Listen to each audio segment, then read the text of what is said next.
تبارك الذي نزل الفرقان على عبده ليكون للعالمين نذيرا.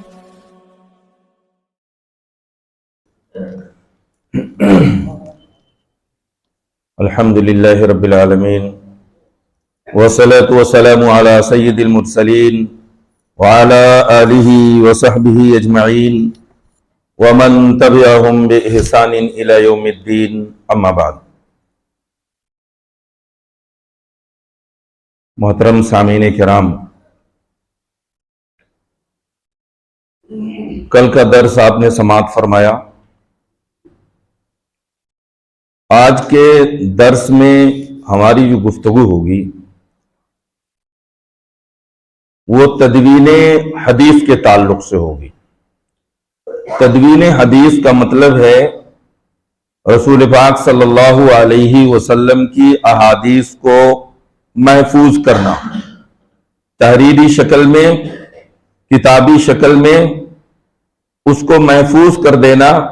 اس کو تدوین کہتے ہیں. تدوین حدیث کے کئی ادوار ہیں. پہلا دور جو ہے وہ رسول اکرم صلی اللہ علیہ وسلم کی حیات مبارکہ ہی سے شروع ہو جاتا ہے. اصل میں اس پہ گفتگو کی ضرورت اس لیے بھی ہے کہ امت کے اندر ایک ایسا طبقہ پیدا ہوا کہ جس نے حدیثوں کا انکار کر دیا. یہ ان کی کم علمی تھی اور کتاب و سنت کا ان کا ناقص فہم تھا. نہ تو انہوں نے قرآن کریم کو صحیح طور پہ سمجھا اور نہ رسول اکرم صلی اللہ علیہ وسلم کی احادیث کو، آپ کے اسوہ کو، آپ کی سیرت کو، آپ کی زندگی کو صحیح طور پر وہ سمجھ سکے. اور خود ان کے دلوں میں کچھ شکوک و شبہات پیدا ہوئے اور دوسروں کی طرف سے جو شکوک و شبہات اٹھائے گئے تو لوگوں نے حدیث کا انکار کر دیا اور کہا کہ حدیث جو ہمارے سامنے موجود ہے یہ اپنی اصلی شکل میں موجود نہیں ہے. انکار کی وجہ وہ یہ بتاتے ہیں، انہوں نے یہ کہا، یہ دعویٰ کیا کہ احادیث کے جو جمع کرنے کا، لکھنے کا اور اکٹھا کرنے کا، تحریری شکل میں، دستاویزی شکل میں ان کو محفوظ کرنے کا جو زمانہ ہے وہ زمانہ نبوی کے 150 سال بعد شروع ہوتا ہے. انہوں نے یہ بات کہی، حالانکہ ان کی یہ بات درست نہیں ہے. جس اپنی بات پر انہوں نے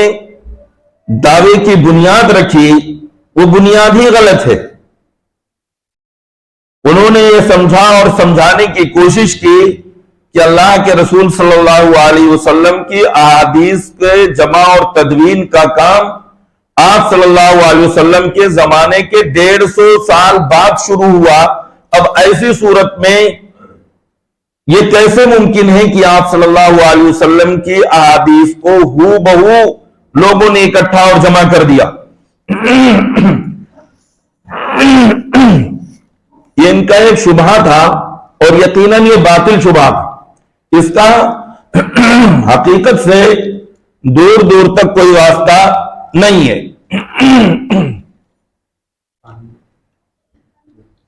پانی کی ضرورت نہیں ہے.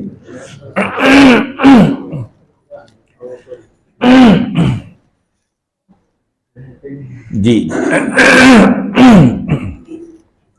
تو ان کا دعویٰ یہ درست نہیں ہے، یہ صحیح نہیں ہے. کیونکہ ان کو صحیح طور پہ یہ علم ہی نہیں ہے کہ حدیث کی جمع اور تدوین کا یہ زمانہ کب شروع ہوا اور صحابہ کرام نے، خود اللہ کے رسول صلی اللہ علیہ وسلم نے اس پر کب توجہ دی.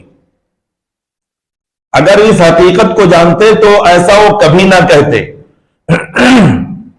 ممکن ہے کہ وہ باطنی طور پہ بظاہر انہوں نے اسلام کا لبادہ اوڑھ رکھا تھا لیکن اسلام ان کی دل کے گہرائیوں میں نہیں اترا تھا اور اس کے تعلق سے وہ شکوک و شبہات کے شکار تھے اور یقیناً تھے اور جو راستہ انہوں نے اپنایا وہ نہ راستہ اللہ کا بتایا ہوا تھا، نہ رسول کا بتایا ہوا تھا، نہ صحابہ کا بتایا ہوا تھا۔ صحابہ میں سے کسی بھی ایک صحابی کے بارے میں ایسا کوئی ثبوت نہیں ملتا ہے کہ جنہوں نے اللہ کے رسول صلی اللہ علیہ وسلم کی احادیث کا انکار کیا ہو، جبکہ اللہ رب العالمین نے یہ بیان فرمایا فَبِهُدَاهُ مُقْتَدِي، کہ تم ان کے راستے کو اپناؤ جو صحابہ کرام کا راستہ ہے۔ فَإِنْ آمَنُوا بِمِثْلِ مَا آمَنْتُمْ فَقَدْ اهْتَدَوْا، اگر وہ لوگ بھی اسی طرح ایمان لے آئیں، اسی طرح دین پر عمل کرنا شروع کر دیں جس طرح صحابہ کا عمل تھا، تو ایسی صورت میں وہ لوگ ہدایت یافتہ ہو جائیں گے۔ ہم دور رسالت میں آپ صلی اللہ علیہ وسلم کی وفات کے بعد صحابہ میں سے کوئی بھی ایسا صحابی نظر نہیں آتا ہے جس نے اللہ کے رسول صلی اللہ علیہ وسلم کی کسی حدیث کا کبھی انکار کیا ہو۔ تو یہ منکرین حدیث کا طبقہ پیدا ہوا، اور یہ شروع تقریباً آپ صلی اللہ علیہ وسلم کی وفات کے 200 سال سے زائد کے بعد یہ طبقے اس کی شروعات ہوتی ہے، اور پھر وہ تسلسل آتا ہے بعد کے ادوار تک۔ ہر زمانے میں یہ رہ رہ کر فتنہ ابھرتا رہا ہے، جبکہ علماء امت نے اس کا بھرپور جواب دیا ہے۔ لیکن کوئی ہوتا ہے ایک فتنہ دب جاتا ہے، پھر کچھ لوگ انہی شکوک و شبہات کے شکار ہو کر انہی فتنوں کو ابھار دیتے ہیں۔ تو ہندوستان میں بھی یہ فتنہ اٹھا، آج بھی ہے، ایسے لوگ جو ہے موجود ہیں جو حدیث کا انکار کرتے ہیں کہ حدیث جو ہے وہ اس شکل میں نہیں ہے جس طرح آپ صلی اللہ علیہ وسلم نے فرمایا تھا، حالانکہ یہ بالکل ان کا باطل دعویٰ ہے۔ ہم آگے جو گفتگو کریں گے اس سے آپ کو اندازہ ہوگا کہ احادیث کس طرح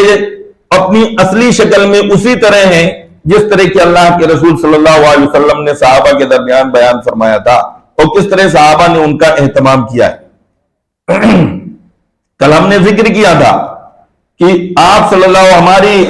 وسلم کی بعثت سے پہلے جتنے بھی انبیاء کرام آئے، ان کے ہاں ان کے جو انبیاء تھے، جو پیغمبر تھے، ان کی تعلیمات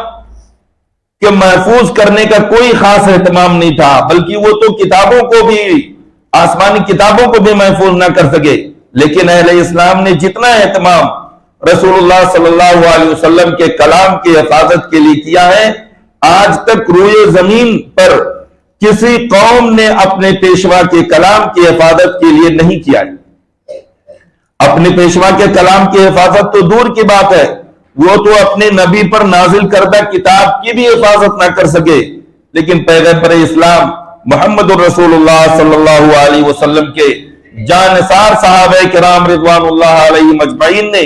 آپ صلی اللہ علیہ وسلم کے اقوال ہی نہیں بلکہ آپ کے افعال بھی، حتیٰ کہ آپ کی ہر حرکت و سکون، آپ کے انداز گفتگو، آپ کے طرز تکلم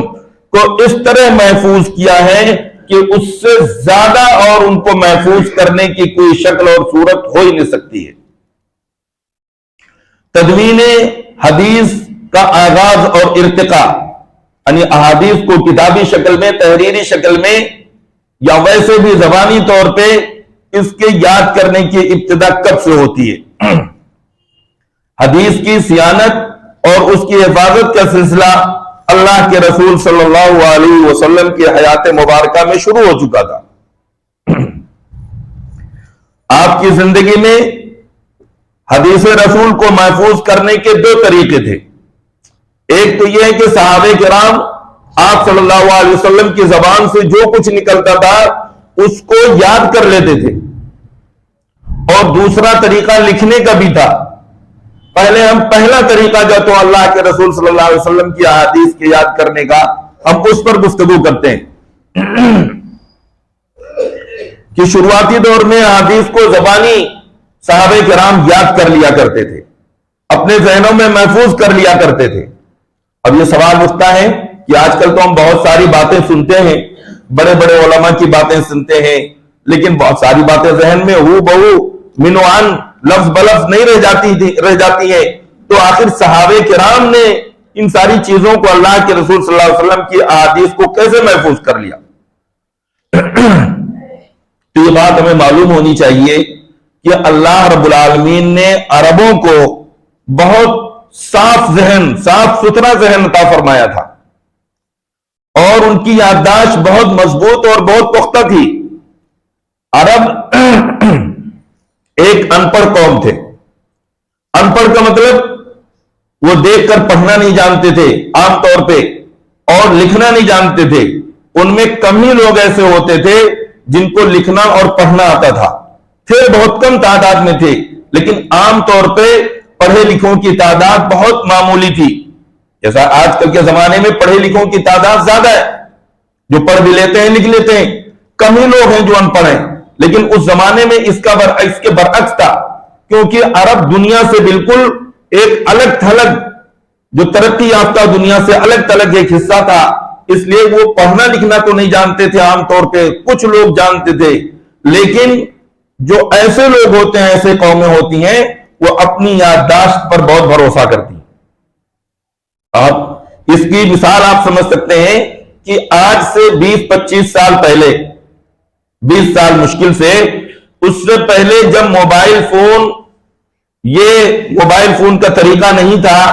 اس میں نمبرات کو سیو کرنے اور محفوظ کرنے کا، لوگوں کو سینکڑوں فون نمبر زبانی یاد ہوا کرتے تھے۔ لیکن جس قدر آدمی کے یہاں آسانیاں آتی جاتی ہیں، پھر اس کی وہ صلاحیتیں جو ہوتی ہیں، وہ ایک طرح سے جو اس پہ توجہ نہیں ہوتی ہے، تو اس میں کمی آتی جاتی ہے۔ تو وہاں اس زمانے میں چونکہ عام رواج تھا چیزوں کو زبانی یاد کرنے کا، اور عربوں کا حافظہ بہت مضبوط، بہت قوی تھا، یادداشت ان کی اچھی تھی، اس لیے آپ صلی اللہ علیہ وسلم جو بھی فرماتے تھے اس کو زبانی یاد کر لیتے تھے۔ ان کے اپنے خاندانی نسب نامے پشتہ پشت کے جو ہے وہ بالکل ازبر رہتے تھے، زبانی یاد رہتے تھے۔ اپنے باپ دادا، آج کل ہمارا حال یہ ہے کہ ہم 3-4 پشت سے آگے نہیں جانتے، لیکن وہ بہت آگے تک پشتہ پشت کہ پورے نسب کو بیان کر دیا کرتے تھے۔ اور اپنے خاندانی نسب نامے کو تو چھوڑیے، وہ اپنے گھوڑوں کا نسب نامہ بھی یاد رکھتے تھے۔ اب اندازہ لگائیے، جانور جو وہ پالتے تھے، گھوڑا، اس کا نسب بھی وہ یاد رکھتے تھے کہ یہ گھوڑا، اس کا یہ نام ہے، اس کا باپ کون ہے، پھر اس کا باپ کون ہے، دادا کون ہے، پردادا، لکڑ دادا، سکڑ دادا، یہ ساری چیزیں وہ ازبر رکھتے تھے، زبان یاد رکھتے تھے۔ تو اللہ رب العالمین نے ان کو ایسا حافظہ عطا فرمایا تھا کہ جس کی بنیاد پر اللہ کے رسول صلی اللہ علیہ وسلم کی احادیث کو بآسانی یاد کر لیا کرتے تھے۔ ایک بات تو یہ، اور دوسری بات جو انہوں نے اللہ کے رسول صلی اللہ علیہ وسلم کی احادیث کو زبان یاد کرنے میں دلچسپی دکھائی، اس کی وجہ یہ تھی کہ اسلام کی جو دولت انہیں ملی، جو نعمت ملی، اس نعمت کی وجہ سے انہیں یہ یقین تھا، پختہ یقین تھا کہ دین اسلام ہی دنیا میں ان کی عزت و سربلندی کا سرچشمہ ہے، اور آخرت میں ان کی کامیابی کا ذریعہ ہے۔ اس لیے انہوں نے اس دین کے جو دونوں مصادر تھے، جو دونوں سرچشمے تھے، یعنی قرآن اور حدیث، ان کو زبانی انہوں نے یاد کیا، اور اس میں بھرپور انہوں نے دلچسپی کا مظاہرہ بھی کیا۔ حفظ حدیث کا جو ان کا یہ جذبہ تھا، جو بہت زیادہ ان کا بڑھا ہوا تھا، وہ اللہ کے رسول صلی اللہ علیہ وسلم کی وہ حدیث بھی تھی کہ جس میں آپ صلی اللہ علیہ وسلم نے صحابہ کرام کو احادیث کو یاد کرنے کی رغبت دلائی تھی، شوق دلایا تھا، اس کی فضیلت بیان کی تھی۔ آپ صلی اللہ علیہ وسلم کی حدیث ہے جو صحیح سنن ابی داؤد اور ترمذی کی روایت ہے، اور بسند صحیح بات ثابت ہے۔ آپ صلی اللہ علیہ وسلم نے فرمایا، نظر اللہ امرأ سمع مقالتی فبلغها، کہ اللہ رب العالمین اس کے چہرے کو تر و تازہ رکھے، روشن رکھے، اللہ تعالیٰ اس کو خوش رکھے، کس کو؟ جو میری بات کو سنے اور پھر اس کو یاد کر لے، اور پھر یاد کرنے کے بعد دوسروں تک پہنچاتے۔ اس میں اللہ کے رسول صلی اللہ علیہ وسلم نے ایسے لوگوں کے لیے دعا فرمائی تھی۔ کون نہیں چاہتا ہے اس کا چہرہ تر و تازہ نظر آئے، وہ خوش رہے؟ آج کل آدمی اندرونی خوشی نہیں ہوتی ہے، یا ظاہری طور پہ اس کا چہرہ تر و تازہ نہیں ہوتا ہے، تو اس کے لیے مختلف جتن کرتا ہے، طرح طرح کے جو مارکیٹ میں جو چیزیں موجود ہیں، فیس واش ہے، کریم ہے، ان ساری چیزوں کا استعمال کرتا ہے۔ اور اللہ کے رسول صلی اللہ علیہ وسلم نے صحابہ کرام کے سامنے یہ فرمایا کہ جو شخص میری بات کو سن کر یاد رکھے، اللہ تعالیٰ اس کے چہرے کو روشن کر دے، اس کے چہرے کو تر و تازہ کر دے، اللہ تعالیٰ اسے خوش و خرم رکھے، خوش رکھے۔ تو یہ وجہ بھی تھی جس کی وجہ سے صحابہ کرام نے اللہ کے رسول صلی اللہ علیہ وسلم کی احادیث کو زبانی یاد کیا۔ اور چوتھی چیز کہ صحابہ کرام کے لیے جو یاد کرنا اللہ کے رسول صلی اللہ علیہ وسلم کی احادیث کا آسان ہو گیا تھا، اس کی ایک بنیادی وجہ یہ تھی کہ آپ صلی اللہ علیہ وسلم کا انداز گفتگو بڑا نرالا تھا۔ آپ کی پوری زندگی مکمل نمونہ اور اسوہ اللہ رب العالمین نے قرار دی۔ آپ کی تربیت کا انداز اتنا نرالا تھا کہ آپ کوئی بات جب بیان کرتے تھے تو بس بیان کرتے نہیں چلی جاتے تھے، چاہے کسی کو سمجھ میں آئے یا سمجھ میں نہ آئے، وہ الفاظ کلیئر ہو، واضح ہو یا نہ ہو، ایسا نہیں تھا آپ کا معمول، بلکہ آپ جو ہے ٹھہر ٹھہر کر دل نشیں انداز میں باتوں کو بیان کرتے تھے۔ آپ دوہرا دیا کرتے تھے ان باتوں کو، جس سے وہ چیزیں ذہن و دماغ میں صحابہ کرام میں محفوظ ہو جاتی تھی۔ آپ کی گفتگو بہت طویل نہیں ہوتی تھی، اس لیے احادیث آپ دیکھتے ہیں، آپ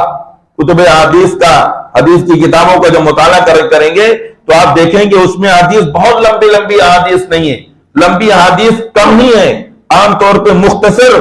احادیث ہیں۔ وہ ان احادیث کو آپ صلی اللہ علیہ وسلم ریپیٹ بھی کرتے تھے اور واضح انداز میں بیان کرتے تھے، جس سے وہ اس کو یاد کر لیا کرتے تھے۔ تو یہ ہے کہ صحابہ کرام نے اس کو یاد بھی کیا، اور صرف یاد کر کے اپنے دل میں نہیں، بلکہ اللہ کے رسول صلی اللہ علیہ وسلم کی بشارت کے نتیجے میں آپ نے کیا کیا، صحابہ کرام نے اس کو دوسروں تک بھی پہنچایا، اپنے بعد والے جو لوگ آنے والے ان کو پہنچایا۔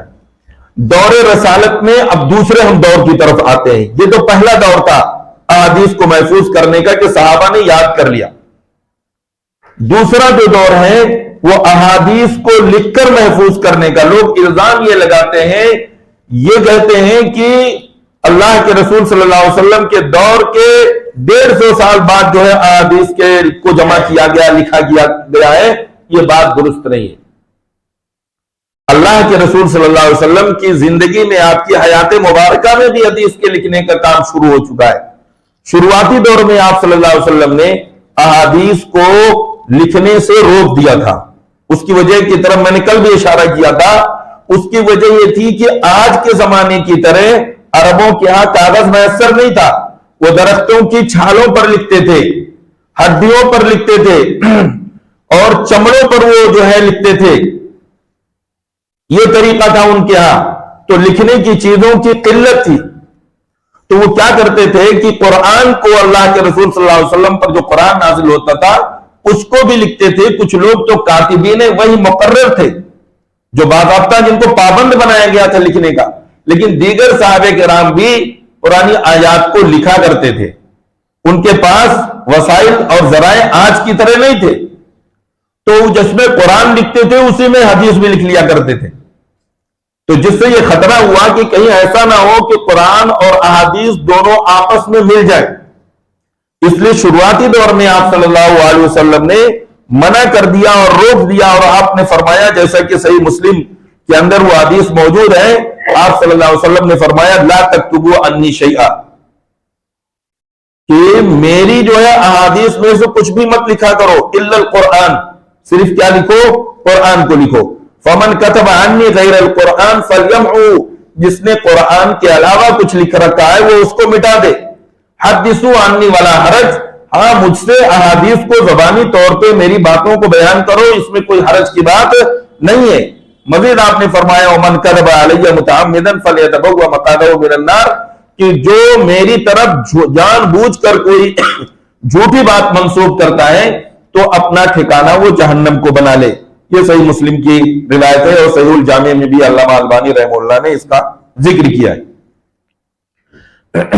اس حدیث کے ذریعے اللہ کے رسول صلی اللہ علیہ وسلم نے منع کیا لکھنے سے،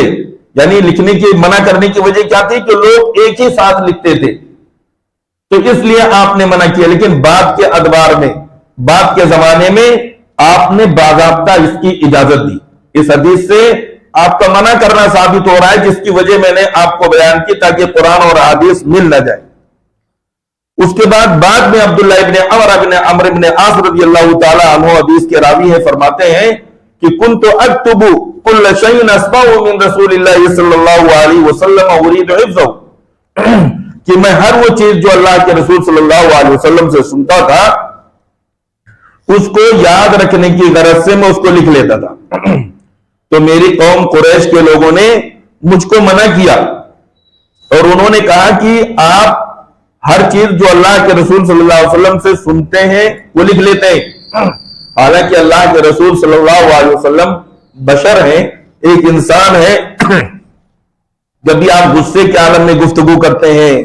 کبھی آپ خوش ہوتے ہیں۔ تو جب قریش کے لوگوں نے یہ بات کہی تو عمرو بن عاص کہتے ہیں،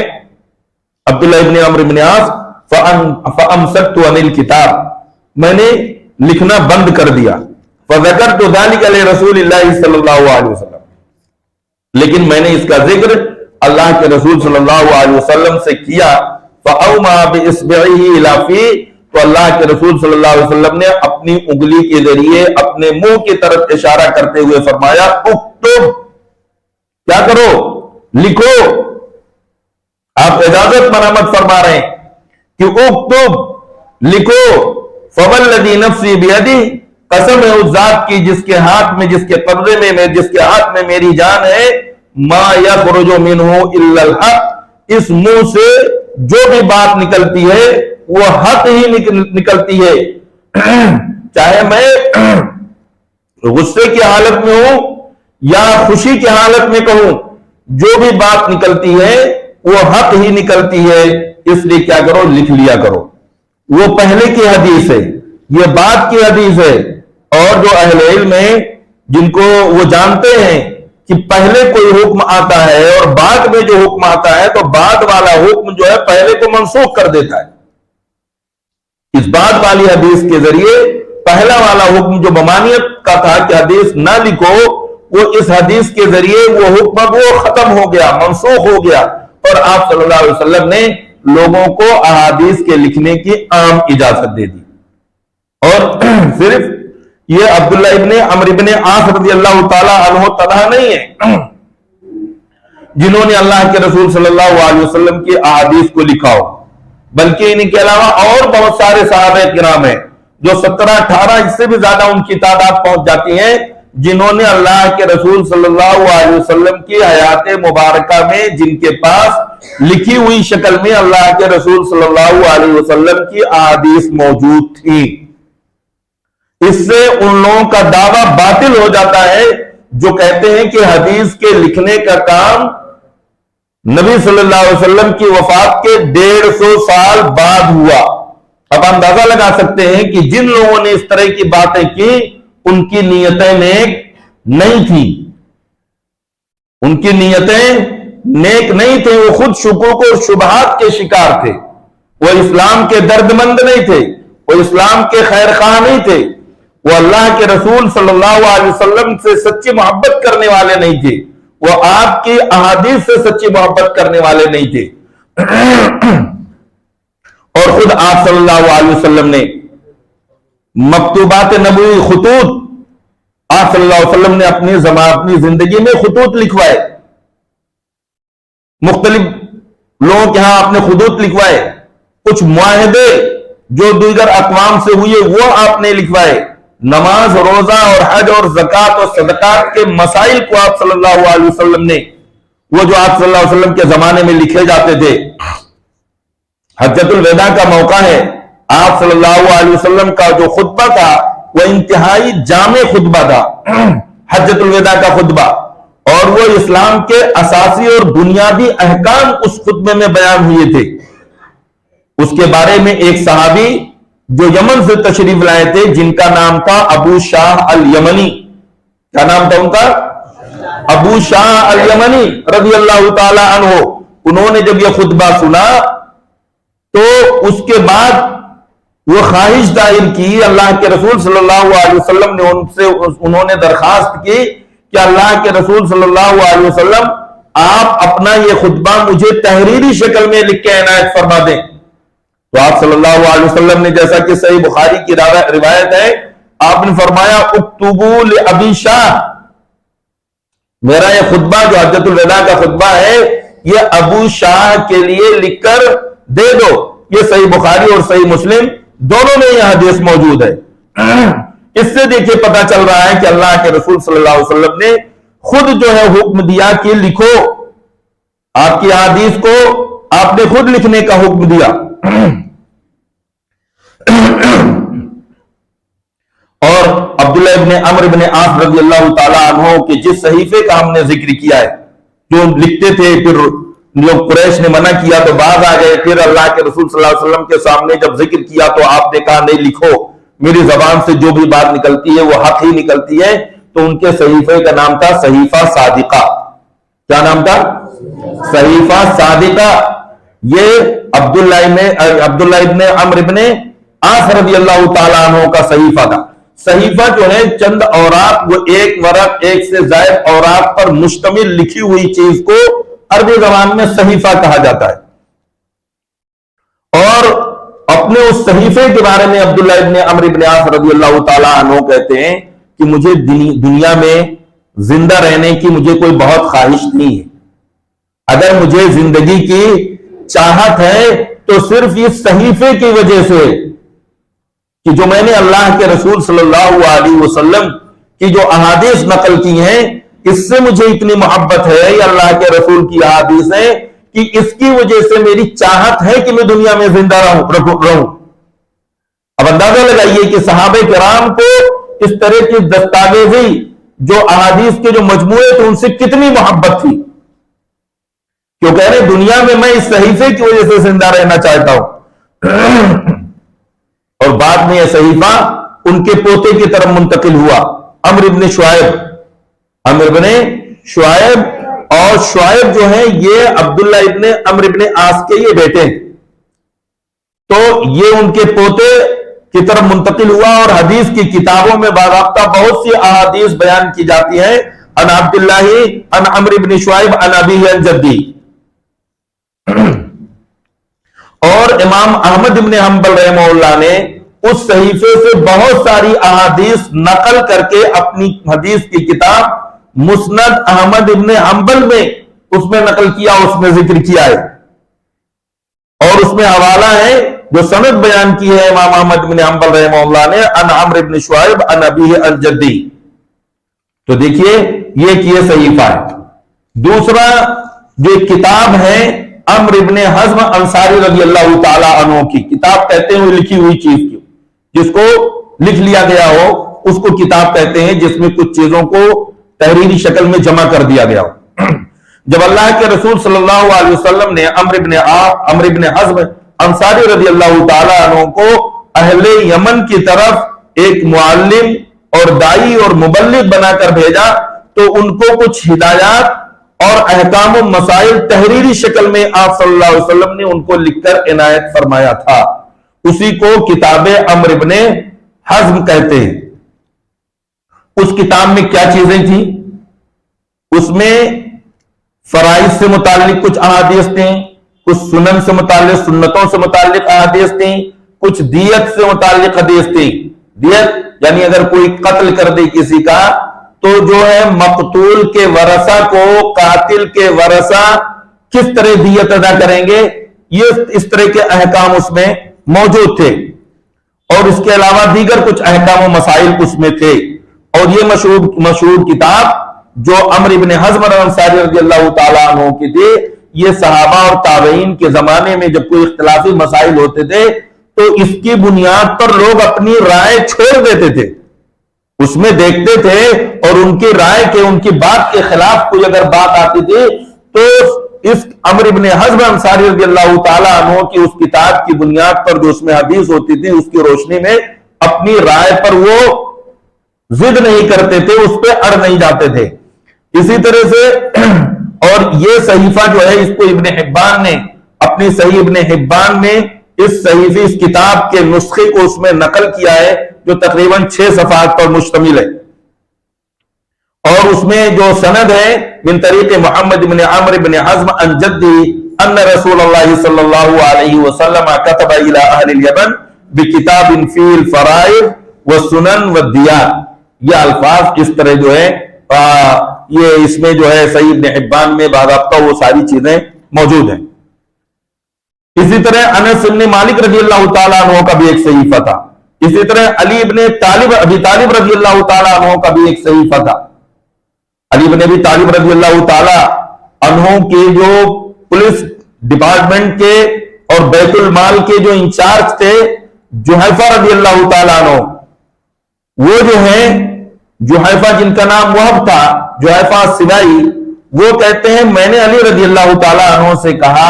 علی رضی اللہ تعالیٰ عنہ کی شخصیت کے سلسلے میں بھی بہت طرح طرح کی چیزیں پھیلائی، جیسا کہ اہل تشیع جو شیعہ ہیں وہ کہتے ہیں کہ علی رضی اللہ تعالیٰ عنہ کو اللہ کے رسول صلی اللہ علیہ وسلم نے کچھ چیزیں الگ سے لکھ کر دی تھی جو دوسروں کو نہیں دی تھی، لیکن ان کا جو یہ دعویٰ ہے یہ بھی دعویٰ اس سے باطل ہو جائے گا جو علی رضی اللہ تعالیٰ عنہ نے اپنی اس کتاب کے بارے میں فرمایا کہ یہ جحیفہ ابو جحیفہ رضی اللہ تعالیٰ عنہ جو صغار صحابہ میں سے ہیں، وہ کہتے ہیں قلت لعلی رضی اللہ تعالیٰ، میں نے علی رضی اللہ تعالیٰ عنہ سے کہا لعندکم کتاب، کیا آپ کے پاس کوئی علیحدہ سے کتاب ہے، قرآن کریم کے علاوہ الگ سے کوئی کتاب ہے؟ تو علی رضی اللہ تعالیٰ عنہ نے فرمایا اللہ نہیں، میرے پاس ایسی کوئی کتاب نہیں ہے الا کتاب اللہ، سوائے اللہ کی کتاب کے. او فہم اعطیہ رجل مسلم، یا وہ فہم ہے دین کی وہ سمجھ ہے جو ایک مسلمان شخص کو اللہ رب العالمین کی طرف سے وہ عطا ہوتی ہے، سمجھ ہے وہ ہے. او ما فی ہذہ الصحیفہ، یا وہ ہے جو کچھ اس صحیفے میں یہ چند اوراق جو ہیں اس میں ہے. قال قلت فما ہی فی هذه الصحیفہ، تو ابو جحیفہ رضی اللہ تعالیٰ عنہ فرماتے ہیں کہ میں نے علی رضی اللہ تعالیٰ عنہ سے فرمایا کہ اس صحیفے میں کیا ہے جس کے بارے میں اس طرح کی باتیں کی جاتی ہیں کہ کچھ الگ آپ کے پاس ہے، اسپیشل آپ صلی اللہ علیہ وسلم نے آپ کو دیا ہے، تو کیا ہے؟ تو علی رضی اللہ تعالیٰ عنہ نے فرمایا قال العقل، اس میں کچھ دیت کے احکام و مسائل ہیں، خوبہ وغیرہ کے احکام و مسائل ہیں. وہ فکاک الاسیر، اسی طرح قیدیوں کو آزاد کرانے کے سلسلے میں، چھڑانے کے سلسلے میں کہ اگر کوئی مسلمان قیدی ہو جائے تو اس کو آزاد کرنے کے لیے کس طرح کوششیں کی جائیں، اللہ کے رسول صلی اللہ علیہ وسلم نے جو بتایا تھا وہ چیزیں اس میں نقل ہیں. اور یہ بھی اس میں موجود ہے کہ اللہ یقتل مسلم بکافر، کہ اگر کوئی مسلمان کسی حربی کافر کو، حربی کافر سے مراد ہے یہ کہ جس سے حالت جنگ میں ہو، جو مسلمانوں سے جنگ کر رہا ہو، اگر کوئی مسلمان اس کو قتل کر دیتا ہے تو ایسے کافر جو مسلمانوں سے جنگ کر رہا ہے تو اس کا قتل کر دیتا ہے، تو اس کے بدلے میں اس مومن کو، اس مسلمان کو قتل نہیں کیا جائے گا. بس یہ چیزیں ہیں اور اس کے علاوہ اور کوئی چیز نہیں ہے. اور یہ بات جو ہے صحیح بخاری میں یہ موجود ہے یہ حدیث. تو دیکھیے علی رضی اللہ تعالیٰ عنہ کے پاس بھی کچھ احادیث تحریری شکل میں موجود تھی. اسی طرح جو ہے ایک صحیفہ وائل ابن حجر رضی اللہ تعالیٰ عنہ، وائل ابن حجر رضی اللہ تعالیٰ عنہ یہ حضرموت کے رہنے والے تھے اور یہ شاہی خاندان سے ان کا تعلق تھا، یہ شہزادے تھے. یہ جو ہے فتح مکہ کے بعد جب پورے عالم عرب سے وفود آ رہے تھے، ڈیلیگیشن آ رہے تھے آپ صلی اللہ علیہ وسلم کے پاس اور آپ کے ہاتھ پر اسلام قبول کر رہے تھے، یہ بھی تشریف لائے تھے. تو انہوں نے ان کے لیے اللہ کے رسول صلی اللہ علیہ وسلم نے کچھ چیزیں لکھوا دی تھی تاکہ یہ جا کر اپنی قوم میں ان چیزوں کو وہ بتائیں جس میں اسلام کے بنیادی اصول تھے اور کچھ محرمات جو چیزیں حرام ہیں ان کا اس میں تذکرہ تھا. اسی طرح حجۃ الوداع کا خطبہ ہے، جیسے کہ پیچھے بات آئی، اللہ کے رسول صلی اللہ علیہ وسلم نے ابو شاہ کے لیے لکھنے کا حکم دیا. اسی طرح کتاب الصدقہ ہے. عبداللہ ابن عمر رضی اللہ تعالیٰ عنہ فرماتے ہیں کہ رسول اللہ صلی اللہ علیہ وسلم نے اپنی زندگی کے آخری ایام میں زکوٰۃ کے موضوع پر ایک کتاب جو ہے لکھوائی تھی جو مکمل ہو چکی تھی، لیکن جو مملکت اسلامیہ کے، اسلامی حکومت کے، سلطنت کے جو مختلف گورنر اور عامل تھے، آپ صلی اللہ علیہ وسلم اس کتاب کو، ان ہدایات کو ان تک ابھی بھیجنا، پہنچا نہیں پائے تھے کہ آپ صلی اللہ علیہ وسلم کا انتقال ہو جاتا ہے۔ آپ صلی اللہ علیہ وسلم کا انتقال ہو گیا۔ حافظ ابن عبد البر قرطبی رحمہ اللہ فرماتے ہیں کہ رسول اللہ صلی اللہ علیہ وسلم کے بعد یہ کتاب جو تھی وہ ابو بکر صدیق رضی اللہ تعالیٰ عنہ کے پاس ان کی زندگی بھر رہی، اس پر ان کا عمل رہا، صحابہ کا عمل رہا۔ پھر اس کے بعد عمر فاروق رضی اللہ تعالیٰ عنہ اس کے ذریعے جو ہے اس پر عمل کرتے تھے، اس کے ذریعے احکام و مسائل لوگوں کو بیان کرتے تھے، جیسا کہ جامع بیان العلم میں یہ چیز موجود ہے۔ اسی طرح جابر ابن عبداللہ رضی اللہ تعالیٰ عنہ کا صحیفہ تحریری شکل میں، اس میں احادیث موجود تھی۔ ابو ہریرہ رضی اللہ تعالیٰ عنہ کا مسند آپ کی جو ہے لکھی ہوئی احادیث موجود تھی۔ اسی طرح ابو بکر صدیق رضی اللہ تعالیٰ عنہ کا ایک صحیفہ تھا، لکھی ہوئی کچھ عبارت، کچھ احادیث آپ کے پاس موجود تھی، جس میں کتاب الزکات، زکات کے مسائل تھے، دیات کے مسائل تھے، جس کو ابو بکر رضی اللہ تعالیٰ عنہ کو اللہ کے رسول صلی اللہ علیہ وسلم نے لکھوایا تھا، اور یہ صحیح بخاری میں یہ موجود ہے۔ فقط روا اور ابو داؤد اور ترمذی بھی یہ بات موجود ہے کہ ان رسول اللہ صلی اللہ علیہ وسلم کتب کتاب الصدقہ فلم یخرجہ حتی قبض، کہ اللہ کے رسول صلی اللہ علیہ وسلم نے کتاب الصدقہ، جس کا پیچھے ذکر آیا ہے، آپ نے لکھوایا تھا، لیکن عام گورنر و عامل تک ابھی بھجوا نہیں پائے تھے کہ آپ صلی اللہ علیہ وسلم کا انتقال ہو گیا۔ اسی طرح سعد ابن عبادہ رضی اللہ تعالیٰ عنہ کا ایک صحیفہ تھا، جس کا ذکر جو ہے امام ترمذی رحمہ اللہ نے کیا ہے، کہ اس میں ہے کہ ان کے صاحبزادے ہیں ابن سعد ابن عبادہ، وہ کہتے ہیں وجدنا فی کتاب سعد ان النبی صلی اللہ علیہ وسلم قضا بالیمین والشاہد، کہ اللہ کے رسول صلی اللہ علیہ وسلم نے قسم کے ذریعے فیصلہ فرمایا اور گواہی کے ذریعے، یعنی کسی نے قسم کھا لی تو اس بنیاد پر بھی آپ نے فیصلہ کیا، یا کسی نے کوئی گواہی دی اس کے بنیاد پر آپ نے فیصلے فرمائے، وہ جو ہے یہ سعد ابن عبادہ رضی اللہ تعالی عنہ کے پاس یہ تحریری شکل میں موجود تھی۔ اس طرح اور بہت سارے صحیفے ہیں، عبداللہ ابن عباس رضی اللہ تعالیٰ عنہ کا، عبداللہ ابن ابی اوفا رضی اللہ تعالیٰ عنہ کا صحیفہ، اور اسماء بنت امیس رضی اللہ تعالیٰ عنہ صحابیہ ہیں، ان کے پاس صحیفہ لکھی ہوئی شکل میں احادیث موجود تھی۔ اسی طرح محمد ابن سلمہ انصاری رضی اللہ تعالیٰ عنہ کے پاس صحیفہ تھا، لکھی ہوئی احادیث موجود تھی۔ اسی طرح آپ صلی اللہ علیہ وسلم کہ وہ خطوط تھے جو آپ نے بادشاہوں کے پاس لکھوائے تھے اور عمرا کے پاس لکھوائے تھے، جنہیں آپ نے اسلام کی دعوت دی تھی اور ان کو خطوط لکھے تھے، وہ بھی تحریری شکل میں آپ صلی اللہ علیہ وسلم نے اپنے سامنے ہی لکھوائے تھے۔ جیسے آپ نے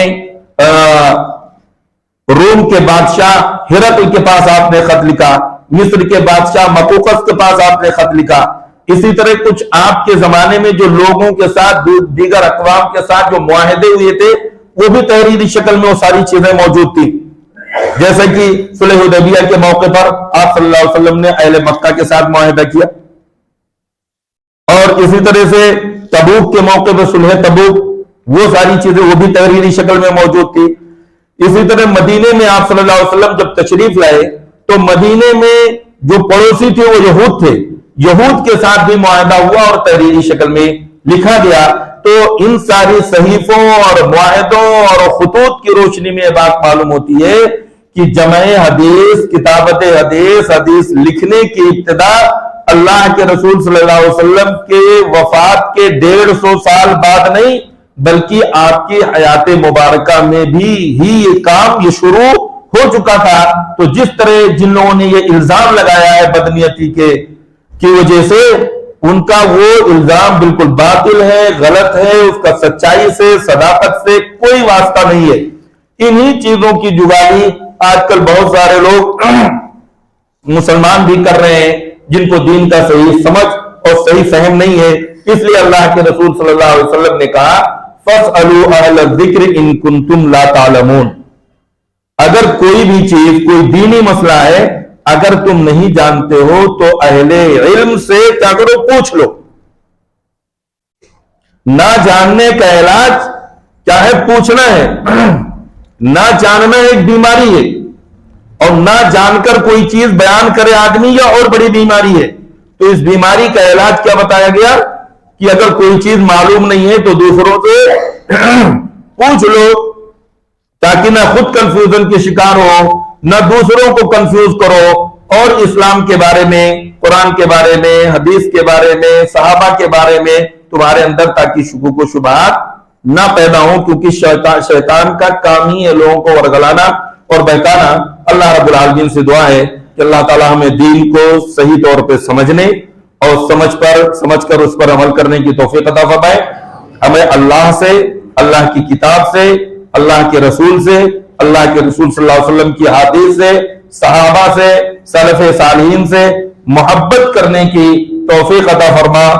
اور ہمیں ان کے طریقے پر چلنے کی توفیق عطا فرما۔ آمین۔ والسلام علیکم ورحمۃ اللہ وبرکاتہ۔ اب اگر کوئی سوال ہو تو پوچھ سکتے ہیں۔